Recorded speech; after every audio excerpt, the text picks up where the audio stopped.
Joe Messina, the host of The Real Side with Joe Messina. TheRealSide.com is the website. You can tweet him at, at Joe Messina, Messina, or at The Real Side. Joe, welcome back to the program. It's been a while. Well, been a while. Thanks, Tom. Thanks for having me. Appreciate it. Yeah, thank you for joining us. You might want to turn your gain down just a little bit. It sounds like it's distorting on the way in here. In 1921, Warren Harding ran on a campaign of he was going to cut the 91% tax rate that had kept America strong and prosperous through the aughts and the teens and the early 20s. And he did so in 22. And that led straight to the crash of the stock market in 1929. In 81 and 86, Reagan passed a giant tax cut. And that led right to the largest stock market crash in 1987 since 1929. George W. Bush does the same thing in 2001, and or in 2002 actually, early 2002, as a stimulus for the 9/11, and that leads right to the crash of 2008. Why do you guys keep doing this to us?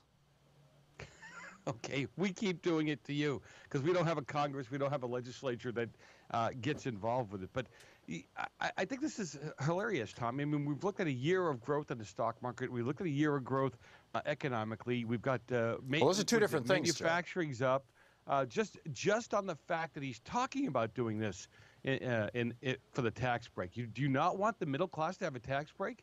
I mean, even the left-leaning publications are saying that 80% of middle class will get a tax break. Some of them as high as $4,000. Why is this a bad thing? So Joe, number one, you didn't answer my question. And number two, what this tax bill that just passed the House of Representatives does over the next 10 years is it transfers a little over $5 trillion from the pockets of the bottom 90% of Americans into the pockets of the top 0.1% of Americans, most of it going to the pockets of the top 1,000th of 1%.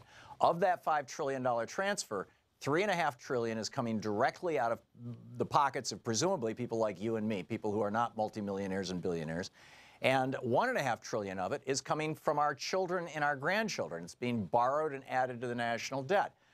I don't understand, if the average middle class person is sitting around going, boy, I'm really happy because I'm getting a $1,000 tax break this year, and it's being borrowed and my grandchildren are going to have to pay for it, and the billionaires are getting 84% of all the benefit from this thing is going to less than 1/100th of 1% of Americans. It seems to me like this is just the Koch brothers repayment bill. Yeah, I love you socialist Democrats. You guys are just wonderful. You finally learned how to spell the word budget. You had no problem with us tacking on $10 trillion in deficit to my great-great-great-great-grandchildren. That didn't seem to bother you at all. Joe, it wasn't. Joe, excuse me. Hang on just a second. You can't concatenate a bunch of untruths here. It wasn't Democrats. It wasn't Democrats who did a tax break that added $1 trillion to the national deficit. It wasn't Democrats who lied us into a war in Afghanistan that added $2 trillion to the deficit. It wasn't Democrats who lied us into a war in Iraq that added another $2 trillion to the deficit. What Barack Obama did was he took these two wars that George W. Bush did and left them off the budget, and Obama put them on the budget. These were Bush's deficits. You know this, Joe. No, actually, I don't know it. I don't know how much money Mr. Obama moved around. We're just finding out some of the scandalous Obama, what he's actually pulled off with money over the years, right? That is complete nonsense. Give me one example of what you're talking about.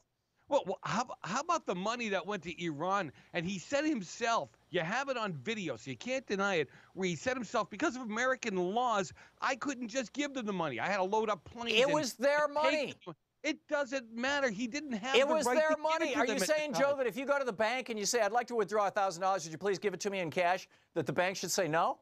Wait a minute. Were the Iranians without any kind of responsibility for what they did? This was the Iranians' money. They had this money in American banks when the Iranian Revolution happened. And by the way, why are we talking about this? I started out asking you why Republicans constantly want to screw the middle class and give the money to the super rich. How long are you guys going to continue doing this to us? I'm assuming forever. Didn't JFK do a tax plan? JFK proposed a tax plan. Okay, so he never. Lyndon Johnson did it in '64. Changes to it.